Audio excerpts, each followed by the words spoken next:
கர்த்தருக்கு ஸ்தோத்திரம். நித்திய வீடுகளில் நம்மை ஏற்றுக்கொள்வார் உண்டாகும்படி இப்பொழுதே நண்பர்களை என்ன செய்து கொள்ள வேண்டுமா? சம்பாதித்துக் கொள்ள வேண்டும் என்று இயேசு சொன்னார். அல்லேலூயா. அங்க போய் பிறகு லோன்லினஸா உட்கார்ந்து இருக்க கூடாது. பேச ஆள் இல்ல, என்ன பார்க்க ஆள் இல்ல, அங்கேயும் போய் இந்த மாதிரி குறுகுறுன்னு உட்கார்ந்து இருக்காதீங்க. அங்க குறுகுறுக்கிறவர்களுக்கு இடம் கிடையாது. கர்த்தருக்கு ஸ்தோத்திரம். ஆகவே நாம் என்ன செய்ய வேண்டும்? ஃபெல்லோஷிப், இது தேவனுடைய கட்டளை, கீழ்ப்படிய வேண்டும். அதுபோல அப்பம் பிட்குதல். இயேசு சொன்னார் யோவான் 6ஆம் அதிகாரம் 54 முதல் 56 வரை, என் மாம்சம் மெய்யான போஜனம், என் ரத்தம் மெய்யான பானம். என் மாம்சத்தை புசித்து என் ரத்தத்தில் பானம் பண்ணுகிறவனுக்கு நித்திய ஜீவன் உண்டு, அவனை கடைசி நாளில் நான் எழுப்புவேன். அப்ப தெளிவா சொன்னார், எல்லாரும் அவருடைய மாம்சம் ரத்தம் ஆகிய திருவிருந்து ஆராதனையில பங்கெடுக்க வேண்டும். அப்பம் பிட்குதல் ஆராதனையில் பங்கு பெற வேண்டும் என்று இயேசு சொன்னார். அவருடைய வெளிப்பாடை பெற்று பவுல் சொல்லும் பொழுது 1 கொரிந்தியர் 11:24-25 சொன்னார், என்னை நினைவு கூறும்படி இதை செய்யுங்கள் என்று இயேசு சொன்னார் என்று சொன்னார். எனவே திருவிருந்தை பற்றி இயேசு சொல்லி இருக்கிறார், அதை நாம் கீழ்ப்படிய வேண்டும். கர்த்தருக்கு ஸ்தோத்திரம். அதுபோல ஜெபம், ஜெபத்தை பற்றி இயேசு எத்தனை முறை சொல்லி இருக்கிறார்? மத்தேயு 6:6 வசனத்திலும் 9ஆம் வசனத்திலும் ஜெபத்தை பற்றி சொல்றார். எத்தனையோ இடங்கள்ல சொல்றாரு. நீங்கள் ஜெபிக்க வேண்டிய விதமாவது, மலை பிரசங்கம் தொடங்கி கெத்செமனே தோட்டம் வரைக்கும் ஜெபத்தை பற்றி சொல்லுகிறார். கெத்செமனே தோட்டத்திலே சொல்லுகிறார், நீங்கள் 1 மணி நேரமாயிலும் விழித்திருந்து ஜெபிக்க கூடாதா? அல்லேலூயா. பாவத்திற்கு அடிமைகளாய் இருந்தோம், இப்பொழுது உங்களுக்கு ஒப்புவிக்கப்பட்ட உபதேச சட்டத்திற்கு நீங்கள் மனப்பூர்வமாய் கீழ்ப்படிந்ததினாலே தேவனுக்கு ஸ்தோத்திரம். 22ஆம் வசனத்தில் வரும் பொழுது, நீங்கள் பாவத்திற்கு விடுதலையாக்கப்பட்டு தேவனுக்கு அடிமையானதினாலே பரிசுத்தமாகுதல் உங்களுக்கு கிடைக்கும் பலன்னு சொல்றார். அப்ப நீங்கள் பாவத்திலிருந்து விடுதலையாக்கப்பட்டு உபதேச சட்டத்துக்கு கீழ்ப்படிந்ததினாலே தேவனுடைய நீதிக்கு அடிமையாயிட்டீங்க. பாவத்துக்கு அடிமையாக இருந்த நீங்கள் இப்பொழுது தேவனுடைய நீதிக்கு அடிமையாக மாறிவிட்டீர்கள். அல்லேலூயா. கர்த்தருக்கு ஸ்தோத்திரம். பாருங்க, இப்படி சொன்னா உங்களுக்கு புரியும். ஒரு காளை அது ஒரு மரத்திலே கட்டப்பட்டிருக்கிறதுன்னு வச்சுக்கோங்க. அந்த மரத்துல அதை கட்டி போட்டு போயிட்டாங்கன்னு சொன்னா அதுக்கு புல்லு சாப்பிட முடியாது, அதுக்கு தண்ணி குடிக்க முடியாது, அது கிடந்து அந்த கட்டுக்குள்ள கிடந்து சாகுது. அப்படிப்பட்ட ஒரு காளையை இப்பொழுது கட்டவிழ்த்தாச்சு. கட்டவிழ்த்தோன்னா ஒரே சந்தோஷம், துள்ளி குதித்து சந்தோஷம், புல்ல சாப்பிட்டது, வைக்கோல சாப்பிட்டது, தண்ணியை குடிச்சது, சந்தோஷம். உடனே கொண்டு போய் இந்த எஜமான் அதை கொண்டு ஒரு நுகத்துக்குள்ளே பூட்டினான், பூட்டி ஒரு கட்டு கட்டுனான். உடனே இந்த காளை யோசிக்கும், அப்போ மரத்துல கட்டி போட்டாங்க, இப்ப எங்க கட்டி போட்டிருக்காங்க? நுகத்தடியில கட்டி போட்டிருக்காங்க. அப்பமும் கட்டுதான், இப்பமும் கட்டுதான். அப்பமும் அடிமை தான், இப்பமும் யார் தானா? அடிமை. ஆனா 2 அடிமைத்தனத்தை நீ யோசிச்சு பாரு. முதல் அடிமைத்தனம், நீ சாக கிடந்தாய், உன்னை மரத்துல கட்டி போட்டு போயிட்டாங்க, உபயோகம் இல்லாம, தண்ணி குடிக்க முடியாம, புல்லு சாப்பிட முடியாம நீ சாக கிடந்த அடிமைத்தனம். அது பாவத்தின் அடிமைத்தனம். அது உன் ஆத்துமாவை அழிக்கும், உன்னை நரகத்துக்கு கொண்டு சேர்க்கும். ஆனா அங்கிருந்து இயேசுநாதர் உன்னை கட்டவிழ்த்து உன்னை விடுதலையாக்கி, பாவத்திலிருந்து விடுதலையாகி, இப்பொழுது அவருடைய உபதேச சட்டம், அவருடைய நீதி என்பதற்கு உன்னை அடிமையாக உன்னை நுகத்திலே பூட்டி கொண்டார். என் நுகத்தை ஏற்றுக்கொண்டு என்னிடத்தில் கற்றுக்கொள்ளுங்கள், என் நுகம் மெதுவாயும் என் சுமை லகுவாயும் இருக்கிறது. அல்லேலூயா. அப்ப இயேசு பாவத்திலிருந்து கட்டவிழ்த்து விட்டு மனம் போல நட என்று விட்டுவிடாமல் பாவக்கட்டிலிருந்து அவிழ்த்து விட்டு உபதேச கட்டுக்குள்ளே உன்னை கொண்டு வந்தார். அல்லேலூயா. இப்ப அந்த நுகத்துக்குள்ளே நாம வந்துட்டோம். கர்த்தருடைய உபதேசத்துக்கு கீழ்ப்படிவோம் என்று நாம் நுகத்துக்குள்ளே தலையை கொடுத்திருக்கோம். இப்ப நமக்கு என்னன்னா, நம்ம ஒரு டைரக்ஷன்ல போறோம். நமக்கு ஒரு எஜமான் உண்டு, ஒரு வண்டி ஓட்டி உண்டு, அவர் இருந்து நடத்துற பாதைக்கு நாம போவோம், பிரயோஜனமாக நாம் செயல்படுவோம். அதே மாதிரி இயேசுவுக்கு அடிமைகளாக, இயேசுடைய நீதியாகிய உபதேச சட்டத்துக்கு என்கிற நுகத்துக்கு உள்ளே நாம் கட்டுப்பட்டு நின்று இயேசு வழிகாட்டுற வழியிலே நாம் நடந்து கொண்டே இருப்போம். அப்போ நம்முடைய வாழ்க்கை பிரயோஜனமா இருக்கும். நமக்கு தேவையான வைக்கோலை தருவார், புல்லை தருவார், தண்ணீரை தருவார், நல்ல செழிப்புள்ள ஆகாரத்தை அந்த எஜமானன் நன்றாக தருவார். அல்லேலூயா. வழிதப்பி போனா, கீழ்ப்படியாம இருந்தா மட்டும் அடி கொடுப்பார். மற்றபடி நல்ல முறையில் என்ன செய்து கொள்வார்? பரிபாலித்து கவனித்துக் கொள்வார். அல்லேலூயா. இதுதான் நமக்கு நடந்த விஷயம். பாவத்தின் அடிமைத்தனத்திலிருந்து விடுதலையாக்கப்பட்டு நீதிக்கு அடிமைகளாய் உங்களை ஒப்புக் கொடுத்தீர்கள், உபதேச சட்டத்துக்கு கீழ்ப்படிந்தீர்கள். இப்பொழுது நீங்கள் இந்த நீதிக்கு அடிமைகளா ஒப்புக் கொடுத்ததுனால பரிசுத்தமாகுதல் உங்களுக்கு கிடைக்கும். பலன், முடிவோ நித்திய ஜீவன். அல்லேலூயா. எனவே இதை புரிந்து கொள்ள வேண்டும். அநேகர் பாவத்திலிருந்து விடுதலையானீங்க, ஆனா கிடைத்த சுயாதீனத்தை மனம் போல பயன்படுத்த பார்க்கிறீர்கள். அது அடுத்த தீமையை கொண்டு வரும். அப்படி சுயாதீனத்தை தவறான முறையில் பயன்படுத்தாமல் அந்த சுயாதீனம் கிடைத்த நமக்கு அந்த எஜமானாகிய இயேசுவின் உபதேச சட்டத்துக்கு கீழ்ப்படிந்து வாழுவதற்கு ஒப்பு கொடுத்தால் நிச்சயம் நாம் வாழ்க்கையிலே வெற்றி பெற போகிறோம். சாத்தான் நம்மை அணுக முடியாது. அல்லேலூயா. இதை புரிந்து கொள்ள வேண்டும். கர்த்தருக்கு ஸ்தோத்திரம். ரோமர் 16லயும் பவுல் சொல்றாரு, 17ஆம் வசனத்திலிருந்து படிங்க. ரோமர் 16:17. அன்றியும் சகோதரரே, நீங்கள் கற்றுக்கொண்ட உபதேசத்திற்கு விரோதமாய் பிரிவினைகளையும் இடர்களையும் உண்டாக்குறவர்களை குறித்து எச்சரிக்கையாயிருந்து அவர்களை விட்டு விலக வேண்டும் என்று உங்களுக்கு புத்தி சொல்லுகிறேன். அப்படிப்பட்டவர்கள் நம்முடைய கர்த்தராகிய இயேசு கிறிஸ்துவுக்கு ஊழியம் செய்யாமல் தங்கள் வயிற்றுக்கே ஊழியம் செய்து நய வசனிப்பினாலும் இச்சக பேச்சினாலும் கபடில்லாதவர்களுடைய இருதயங்களை வஞ்சிக்கிறவர்களாய் இருக்கிறார்கள். உங்கள் கீழ்ப்படிதல் யாவருக்கும் தெரிய வந்திருக்கிறது. ஆகையால் உங்களை குறித்து சந்தோஷப்படுகிறேன். ஆனாலும் நீங்கள் நன்மைக்கு ஞானிகளும் தீமைக்கு பேதைகளுமாய் இருக்க வேண்டும் என்று விரும்புகிறேன். சமாதானத்தின் தேவன் சீக்கிரமாய் சாத்தானை உங்கள் கால்களின் கீழே நசுக்கி போடுவார். நம்முடைய கர்த்தராகிய இயேசு கிறிஸ்துவின் கிருபை உங்களுடனே கூட இருப்பதாக. ஆமென். இதை தொடர்ந்து வாசித்து நாம் பார்க்கும் பொழுது அங்கே சொல்லுகிறார், நீங்கள் உபதேசத்துக்கு கீழ்ப்படிந்தீர்கள். இப்பொழுது அந்த உபதேசத்துக்கு விரோதமாய் பிரிவினைகளை இடர்களை உண்டாக்குறவர்கள் உண்டு. அவர்களை விட்டு நீங்கள் விலக வேண்டும். ஏனென்றால் அவர்களெல்லாம் தங்களுக்காக ஊழியம் செய்யக்கூடிய ஆட்கள், இயேசுக்காக ஊழியம் செய்யவில்லை. சொல்லிவிட்டு சொல்றார், உங்கள் கீழ்ப்படிதல் யாவருக்கும் தெரிய வந்திருக்கு. ரோமாபுரியாரே, நீங்கள் உபதேசத்துக்கு கீழ்ப்படிந்தது எல்லாருக்கும் தெரிய வந்திருக்கிறது.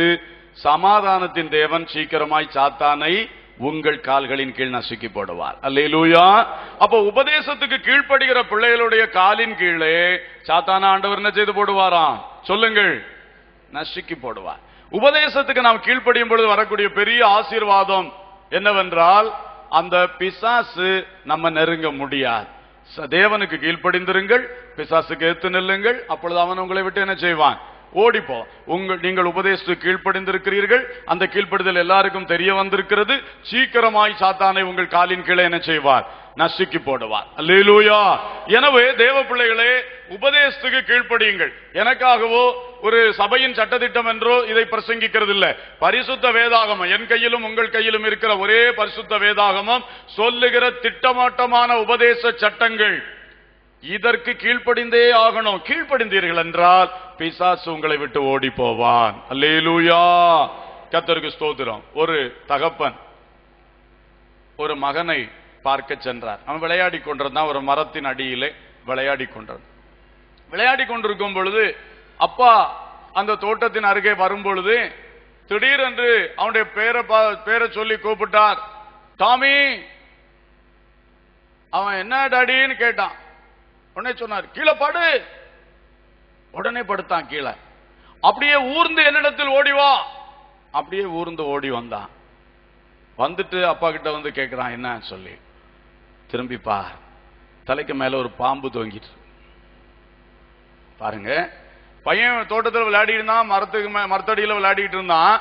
மரத்துல கொம்புல ஒரு பாம்பு தொங்கிட்டு இருக்கு. தகப்பன் தோட்டத்தில் வந்தவன பார்த்துட்டான். பக்கத்துல நிக்குது. ஒரு கொத்தி போடும். இப்போ அப்பொழுது தகப்பன் ஒரு சத்தம் போட்டார், படு. உடனே படுத்தான். கீழ்ப்படிதல். ஊர்ந்து வா. உடனே ஊர்ந்து வந்தான். கீழ்ப்படிதல் அவன் உயிரை காத்தது. அல்லேலூயா. அந்த பாம்பின் வாயிலே அகப்படாதபடி அந்த பையனுடைய வாழ்வை தப்புவித்தது ஒட்டனடி கீழ்ப்படிதல். சிலருக்கு 1000 கேள்வி கேட்பார். ஆண்டவர் சொல்ல, பாம்பு வலுசர்ப்பம் பிசாசும் தலைக்கு மேல நிக்குது, கொத்த போகுது, ஞான ஸ்நானம் எடு, பரிசுத்தாவின் அபிஷேகம் பெறு, காப்பாற்றப்படு, வேறுபட்டு வாழு. உன் பாவத்துடைய தொடர்பு, உன் கெட்ட நண்பனுடைய தொடர்பு, வலுசர்ப்பம் தலைக்கு மேல நிக்குது, கொத்த போகுது, உடனே கீழ்ப்படி. கீழ்ப்படிது கிடையாது. ஞான ஸ்நானமா ஏன் எடுக்கணும்? பாம்பு கொத்தும். பேசிக்கின்னா இப்ப அப்படித்தானே சிலரை பாம்பு கொத்தி போட்டிருக்கு. ஞான ஸ்நானம் எடுக்கவே முடியாம கிடப்பார்கள். கர்த்தருக்கு ஸ்தோத்திரம். என்ன நிலைமை? கீழ்ப்படினா கீழ்ப்படி. அவன் உடனே கீழ்ப்படிஞ்சான். எதிர் கேள்வி கேட்காம ஏன் டாடி அப்படின்னு சொல்லி இருந்தானா அதுக்குள்ள சறுக்குன்னு என்ன செஞ்சிருக்கோம்? வலு சர்ப்பம் பிடிச்சிரும். ஆனபடினால கீழ்ப்படிதல் என்பது நமது வாழ்வில் பிசாசுக்கு இடம் கொடாமல் இருக்க செய்யும். அல்லேலூயா. கர்த்தருக்கு ஸ்தோத்திரம். இன்னொரு காரியத்தை நாம் வாசிக்கலாம். ஏசாயா 59:19 2ஆம் பகுதியை வாசியுங்கள்.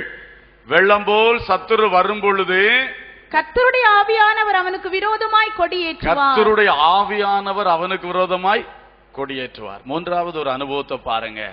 கர்த்தருடைய ஆவியானவர் சத்துருவுக்கு எதிராய் கொடியேற்றுகிறவர். ஆகவே கர்த்தருடைய ஆவியானவர் நமக்குள் இருக்கும்போது, கர்த்தருடைய ஆவிக்குள் நாம் இருக்கும்போது பிசாசுக்கு இடம் இல்லை. ஹல்லேலூயா, கர்த்தருக்கு ஸ்தோத்திரம். மத்தேயு 12:28 இயேசு சொன்னார், நான் தேவனுடைய ஆவியினாலே பிசாசுகளை துரத்துகிறேன் சொன்னார். அப்போஸ்தலர் 10:38 இயேசுவை பற்றி சொல்லும் பொழுது சொல்லப்பட்டிருக்கிறது, நசரேயனாகிய இயேசுவை தேவன் வல்லமையினாலும் பரிசுத்தாவினாலும் அதிகமாய் நிரப்பி இருந்தார். ஆகவே அவர் பிசாசின் வல்லமையில் அகப்பட்ட அனைவரையும் விடுதலை செய்கிறவராகவும் நன்மை செய்கிறவராகவும் சுற்றி திரிந்தார். அப்ப இயேசு கிறிஸ்து ஞானஸ்நானம் பெற்று கரையேறின உடனே பரிசுத்த ஆவியானவர் புறாவின் ரூபம் கொண்டு அந்த மனுஷகுமாரன் மேல் வந்து இறங்கினார். அந்த பரிசுத்த ஆவியினாலேயே அவருடைய வல்லமையினாலே அவர் பிசாசுகளை துரத்தி மகிமையான ஊழியம் செய்தார். பிசாசு அவரை ஜெயிக்க முடியவில்லை. அல்லேலூயா. அதுபோலவே தேவன் தருகிற பரிசுத்த ஆவியை பெற்று அந்த ஆவியின் அபிஷேகத்தினாலே பரிசுத்தாவின் நம்மில் வாசமா இருக்கின்ற அனுபவத்திலே, நாம் ஆவிக்குள் வாழ்கின்ற அனுபவத்திலே காணப்பட்டால் பிசாசுக்கு இடம் இல்லை. அல்லேலூயா, கர்த்தருக்கு ஸ்தோத்திரம். எத்தனையோ பேருடைய அனுபவம், நானும் இதை அனுபவித்திருக்கிறேன். நம்மை சிலவேளை பிசாசு நேரடியா வந்து தாக்குற சமயங்கள் உண்டு. நான் ஊழியத்தின் ஆரம்ப நாட்களிலே பிசாசு இது போல வந்து பயங்கரமாய் நேரடியாய் தாக்கின ஒரு சமயத்திலே அப்படியே ஒன்னும் செய்ய முடியாம எதிர்க்க முடியாமல் கடந்த பொழுது அந்நிய பாஷை மட்டும் எனக்கு உள்ளே ஓடிக்கொண்டிருக்கிறது. அங்கே இருந்து ஒரு வல்லமை எழும்பி இந்த பொல்லாத பிசாசை அடித்து தள்ளினதை நான் உணர்ந்தேன். அப்ப நமக்கு பலன் இல்லை, மாம்ச பலத்திலே இந்த சாத்தானை நமக்கு ஜெயிக்க முடியல. அப்பொழுது நமக்குள்ளே வாசமா இருக்கிற பரிசுத்த ஆவியானவர் அவனை துரத்தி விடுகிறார். ஹல்லேலூயா. ஆவியின் பலத்தினாலே பிசாசை மேற்கொள்ளுகின்ற ஒரு அழகிய அனுபவம் அங்கே இருக்கின்றது. அந்த அனுபவம் சொல்லப்பட்டிருக்கிறது. இன்னும் ஒன்றை வாசிப்போம். 4வது 1 யோவான் 2ஆம் அதிகாரம் 14ஆம் வசனம். 1 யோவான் 2:14. ஆதி முதலாயிருக்கிறவர்களை நீங்கள் அறிந்திருக்கிறதுனால் உங்களுக்கு எழுதியிருக்கிறேன். வாலிபர்களே, நீங்கள் பலவான்களாய் இருக்கிறதுனாலும் தேவ வசனம் உங்களில் நிலைத்திருக்கிறபடியாலும் நீங்கள் பொல்லாங்கனை ஜெயிக்கிறதுனாலும் உங்களுக்கு எழுதியிருக்கிறேன். இப்ப வாலிபர்கள், ஆவிக்குரிய வாலிபர்கள் யார் என்று சொன்னால், நீங்கள் தேவனுடைய வசனம் உங்களுக்குள் தங்கி இருக்கிறது, நீங்கள் பொல்லாங்கனை ஜெயிக்கிறீர்கள். அப்போ பொல்லாங்கனை ஜெயிக்க அடுத்த ஒரு முக்கியமான காரியம், நமக்குள் தேவனுடைய வசனம் நிரம்பி இருக்க வேண்டும். அல்லேலூயா. பிசாசுக்கு இடமில்லாமல் வாழ வேண்டும் என்றால் இயேசுவின் ரத்தத்துக்குள்ளே நாம் இருக்க வேண்டும், தேவனுக்கு கீழ்ப்படுகிறவர்களாக இருக்க வேண்டும், பரிசுத்த ஆவியானவருக்குள் வாழுகிறவர்களாக இருக்க வேண்டும், தேவ வசனத்தை அதிகமாய் நமக்குள்ளே வைத்திருக்கிறவர்களாக இருக்க வேண்டும். கொலோசியர் 3:16 சொல்லுகிறது, கிறிஸ்துவின் வசனம் உங்களுக்குள்ளே சகல ஞானத்தோடும் பரிபூரணமாய் வாசமாயிருப்பதாக. பைபிள் அதிகமாய் வாசிக்க வேண்டும், வசனத்தை கருத்தோடு வாசித்து மனதிலே தங்க வைக்க வேண்டும். தாவீது சொல்றா, உமக்கு விரோதமாய் பாவம் செய்யாம இருக்கும்படி உமது வாக்கை என் இதயத்தில் வைத்து வைத்தேன்னு சொல்றாரு. புதிய சிருஷ்டியுடைய இருதயத்துக்குள்ளே வசனம் பரிபூர்ணமா வாசமா இருக்கணும்னு சொல்லப்பட்டிருக்கிறது. கர்த்தருடைய வசனம் மத்தேயு 4ஆம் அதிகாரத்திலே 4, 7, 10 ஆகிய 3 வசனங்களில் படிக்கிறோம். இயேசுவானவர் சாத்தானை வசனத்தை சொல்லித்தான் ஜெயித்தார். அல்லேலூயா, கர்த்தருக்கு ஸ்தோத்திரம். எபேசியர்ல நாம படிக்கிறோம் 6:17 தேவ வசனமாகிய ஆவியின் பட்டயம். ஆவியின் பட்டயம் சங்கீதத்திலையும் நாம் படிக்கிறோம். 149 அவர்கள் வாயில் கர்த்தரை உயர்த்தும் துதியும், அவர்கள் கையில் இருபுறமும் கருக்குள்ள பட்டயம் இருக்கும். இதனாலே அவர்கள் ராஜாக்களை, மேன்மக்களை எல்லாம் அந்தகார சங்கிலிகளினாலே கட்டி அவர்கள் ஜெயிப்பார்கள் என்று அங்கே எழுதப்பட்டிருக்கிறது. ஹல்லேலூயா. எனவே ஆவியின் பட்டயமாகிய வசனம் நிறைவாய் நமக்குள்ள இருக்கணும். எத்தனை பேர் ஒழுங்காக பைபிள் வாசிக்கின்றீர்கள்? பைபிளை கடமைக்காய் வாசிக்கிறீர்களா, கருத்தாய் வாசிக்கிறீர்களா? பைபிள் வசனங்களை மனப்பாடம் செய்கின்றீர்களா? வசனத்துடைய அர்த்தம் என்னதென்று புரிந்து கொள்ளுகிறீர்களா? ஆவியானவரிடத்திலே இந்த வசனத்துடைய விளக்கத்தை தாருமப்பா என்று கேட்கிறீர்களா? வசனத்தை எவ்வளவுக்கு அதிகமா புசிக்கிறீங்களோ அவ்வளவுக்கு அதிகமாய் நீங்கள் பலசாலிகளாய் மாறுகிறீர்கள். உங்களுக்குள் பிசாசை எதிர்க்கக்கூடிய ஞானம் வருகிறது, பிசாசை எதிர்க்கக்கூடிய பலன் வருகிறது. இயேசு பிசாசை முழுவதும் 100% ஜெயித்தது போல வசனத்தை அதிகமாய் புசிக்கிற பிள்ளைகள் பிசாசை ஜெயிக்க முடியும். அல்லேலூயா. பிசாசு உங்க வாழ்க்கையில வந்து எனக்கு எத்தனை கஷ்டத்தை கொடுக்கிறான், எவ்வளவு தாறுமாறு, எவ்வளவு குழப்பம், எவ்வளவு நஷ்டம், எவ்வளவு வேதனை, கண்ணீர், இதெல்லாம் விடுதலை பெறுவதற்குள்ள வழியத்தான் நான் சொல்லிக் கொண்டிருக்கிறேன். வசனத்தை அதிகமாக புசித்தீர்கள் என்று சொன்னார், இந்த வசனத்தினாலே நீங்கள் ஜெயம் எடுப்பீர்கள். ஹல்லேலூயா. அதுபோல துதி என்பது ஒரு ஆயுதம். அதை 149 சங்கீதத்தில் தான் சொல்லி இருக்கு. அவர்கள் வாயில் கர்த்தரை உயர்த்தும் துதி, அவர்கள் கையில் இருபுறம் கருக்குள்ள பட்டயம். துதி, ஸ்தோத்திரம், அது சாத்தானை துரத்தும். ஸ்தோத்திரத்துக்கு பதில் மறுபக்கம் முறுமுறுப்பு, குறைபட்டுக் கொள்வது, எரிச்சலா இருப்பது, சோர்வா இருப்பது, இதெல்லாம் துதிக்கு ஆப்போசிட்டான காரியங்கள். அங்கே சாத்தானுக்கு இடம் உண்டாகும். ஒரு மனிதன் சோர்வா இருந்தால் சாத்தானுக்கு திறந்த வாசல். ஒரு மனிதன் முறுமுறுக்க தொடங்கினால் சாத்தானுக்கு திறந்த வாசல். குறைவுபட்டு கொண்டே இருப்பாங்க, எதிலும் திருப்தி இருக்காது, அங்க சாத்தானுக்கு திறந்த வாசல். இதற்கு ஆப்போசிட் தான் ஸ்தோத்திரம். ஸ்தோத்திரம், ஸ்தோத்திரம்.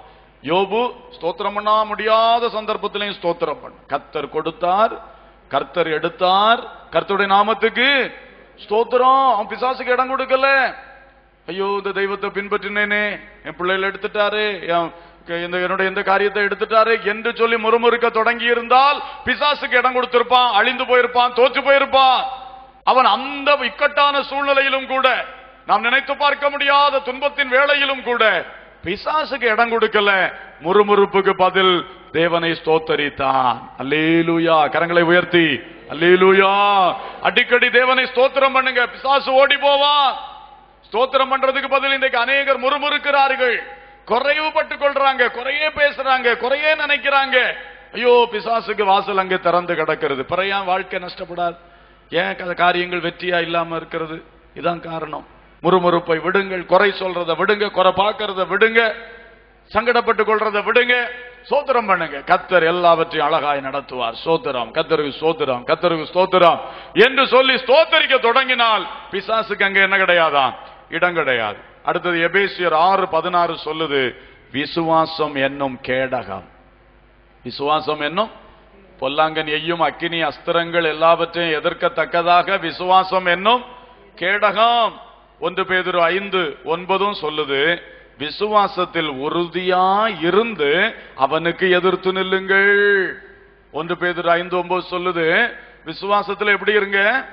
உறுதியா இருந்து எதிர்த்துனுங்க. நீங்களே சலனப்பட்டுட்டு நீங்களே இதுவா அதுவான்னு சொல்லி குழம்பிட்டு நின்று அவனை எதிர்த்தா அவன் தட்டி போட்டு போயிடுவான். நீ படிச்சதுல உறுதியா இரு, விசுவாசத்துல உறுதியா இரு. அந்த விசுவாச கேடகத்தை ஸ்ட்ராங்கா பிடி. விசுவாச கேடகத்தை சொல்லி தளர்ந்து பிடிச்சுக்கிட்டு இருந்தா அந்த கேடகத்தையும் தட்டிட்டு வந்துடும். கேடகத்தை பிடிக்கிறத ஸ்ட்ராங்கா பிடி. இதான், இது என்னை சேதப்படுத்தாது, ஸ்ட்ராங்கா பிடிங்க. அந்த விசுவாசம் உண்டாகணும். ஒரு வேடிக்கையான காரியத்தை சொல்றேன். நான் ஒரு முறை கல்லூரியில் படித்துக் கொண்டிருக்கும் பொழுது ஒரு 5 மாணவர்கள் சேர்ந்து ஒரு வீடு எடுத்து தங்கி இருந்தோம். கொஞ்சம் ரிமோட்டா இருக்கும் வீடு. நான் பொதுவாக ஃபர்ஸ்ட் ஆளா நான் தான் வீட்டுக்கு லீவுக்கு வருவேன், கடைசி ஆளா நான் தான் போய் சேருவேன். ஆனா அந்த சமயம் ஏதோ குடும்பத்தில் சில பிரச்சனைகள், சூழ்நிலைகள், திடீர்னு கொஞ்சம் ஏழியரா போயிட்டேன். ஒரு நாள் தனியாக அந்த வீட்டிலே தங்க வேண்டியதாயிட்டு, மாணவர்கள் வரவில்லை. மேல மாடியில் ரூம் போய் படுத்துக்கிட்டேன். படுத்திருக்கும் பொழுது ராத்திரி பிசாசு வந்துட்டான். வந்து தொல்லைனா தாங்காது, பயமுறுத்துற காரியங்கள். காற்று வீசுது, அந்த சத்தம் கேட்குது, இந்த சத்தம் கேட்குது, பின்னாலெல்லாம் வயலு, பயங்கரமான இது. கட்டில் இப்படியே தொட்டில் ஆடுது. தொட்டில் ஆடி ஆடி ஆடி அப்படியே தூக்கி அந்தரத்துல விட்டுறோம். உயிரே போன மாதிரி இருக்கும். இது ஒரு தடவை 2 தடவையா? நான் என்ன செய்யனே தெரியல. அப்படியே கட்டில பிடித்து கொண்டு, அப்ப பெரிய விசுவாச அனுபவங்களும் கிடையாது. இருந்தாலும் கட்டில அப்படியே இருக்க பிடிச்சிட்டு கண்ணை மூடிக்கிட்டு, ஸ்தோத்திரம் ஆண்டவரே, நீர் என்னை கைவிட மாட்டீர், கைவிட மாட்டீர். ஒரு சின்ன விசுவாசம் உள்ளத்துல இருந்து அதை உறுதியா பிடித்து கொண்டேன். வேற ஒன்னும் செய்யறதுக்கு முடியாது. கொஞ்ச நேரம் போட்டு அப்படியே அலக்கழிச்சிட்டு எங்க போச்சோ தெரியல. காலையில எழும்பி வந்தேன். பக்கத்து வீட்டுக்காரர் வந்தார். என்ன தம்பி, நீ சீக்கிரமா வந்துட்டியா இன்னைக்கு? ஆமா சார், நான் சீக்கிரம் வந்துட்டேன். தனியா படுத்திருந்த? ஆமா, நான் தனியா தான் படுத்தேன். எங்க படுத்திருந்த? மாடியில் தான் படுத்து. அங்க படுத்திருந்தியா? வேற எதுவும் பிரச்சனை உண்டாச்சா? ஆமா, பிரச்சனையா இப்படியெல்லாம் நடந்து. டேய், அங்க தற்கொலை பண்ண இடம்டா, தனியா வந்து படுத்துட்டியே ராத்திரி அப்படிங்கிறாரு. அதுக்கப்புறம் அறிஞ்ச இப்படிப்பட்ட பொல்லாத பிசாசா, கர்த்தருக்கு ஸ்தோத்திரம். ஆனா பாருங்க, அந்த பிசாசின் நடுவிலும் சின்ன விசுவாசம் தான். அதுதான் நான் சொல்ல வரேன். பெரிய விசுவாசம் அன்னைக்கு இல்ல, சின்ன விசுவாசம்னாலும் கர்த்தர் எனக்கு தீங்கு வருத்த மாட்டாருன்னு சொல்லி நான் விசுவாசத்தோட இருந்த பொழுது அந்த பிசாசு என்ன சேதப்படுத்தல. இல்லைன்னா என்னதான் செய்து போட்டிருப்பான். அன்னைக்கு பயத்துக்கு இடம் கொடுத்தா உள்ளே வந்திருப்பானே. கர்த்தருக்கு ஸ்தோத்திரம். ஆகவே இருக்கிற விசுவாசத்திலே உறுதியா இருங்கள், சலனப்படாதிருங்க. நம்மை கர்த்தர் கைவிட மாட்டார். அல்லேலூயா, ஸ்தோத்திரம். எங்கேயாவது ஆபத்துல மாட்டிக்கிட்டா ஆண்டவரை உறுதியா பிடித்துக் கொள்ளுங்க. நமக்கு ஒரு தைரியம், பிசாசு ஆண்டவர் பிசாசு கையில என்ன செய்ய மாட்டார், ஒப்பு கொடுக்க மாட்டார், ஒப்பு கொடுக்க மாட்டார். அப்படி ஆண்டவரே எனக்கு வேற வழியில நீரே தஞ்சோன்னு சொல்லும் பொழுது கண்டிப்பாய் கர்த்தர் காப்பாற்றுவார். அல்லேலூயா. ஸ்மித் விகில்ஸ்வர்த் என்கிற தேவ மனுஷனுடைய சாட்சியை நான் கேட்டிருக்கிறேன். அந்த மனிதன் ஒரு நாள் ஊழியத்துக்கு அடுத்த நாள் முக்கியமான பிரசங்கத்துக்காக ஜெபித்து ஆயத்தமாகி சற்று ரெஸ்ட் எடுக்கும் பொழுது சாத்தான் வந்து கட்டில ஆட்டிக்கிட்டே நின்னானா. ஒரே தூங்க விடாம டிஸ்டர்ப் பண்ணிக்கொண்டே நின்றான். கொஞ்ச நேரம் இயேசு நாமத்துல போன்னு வரட்டுனா போவான், திரும்பவும் வந்து அப்படி ஆட்டிக்கொண்டே இருந்தானா. இந்த மனுஷன் பார்த்தானா, இது பெரிய தொல்லையா இருக்கு, இவனை துரத்தி எனக்கு தூக்கம் எனக்கட்டா, நாளைக்கு நான் ஒழுங்கா போய் ஒரு பிரசங்கம் பண்ண வேண்டியிருக்கு, கொஞ்ச நேரம் ரெஸ்ட் எடுக்கணும், சரி நீ ஆட்டிட்டே கடா நான் தூங்குறேன்னு சொல்லி அவர் பேசாம தூங்க ஆரம்பிச்சார். அவன் பார்த்தான், இவன் எதுக்கு அசர மாட்டான்னு சொல்லி விட்டுட்டு போயிட்டான். இப்படியும் இருக்கு. கர்த்தருக்கு ஸ்தோத்திரம். இது விசுவாசத்தில் நல்ல உறுதியான கேஸ். ஹல்லேலூயா, கர்த்தருக்கு ஸ்தோத்திரம். இவனை போட்டு துரத்தி வீணா என் சமயத்தை வீணாக்குவானே, அவன் ஆட்டிட்டு போறான், நான் தூங்குறேன், தொட்டில் ஆட்டுடா நான் தூங்குறேன்னு சொல்லி அவர் தூங்க ஆரம்பிச்சிட்டார். இப்படியெல்லாம் சில நூதனமான டிஸ்டர்பன்ஸுகளை சில வேளை சாத்தான் கொண்டு வருவான். அவனுக்கு நம்ம ஸ்மித் விகில்ஸ்வர்த்தை இப்படி கட்டிலாட்டி பயப்படுத்த முடியாதுன்னு அவனுக்கு தெரியும்.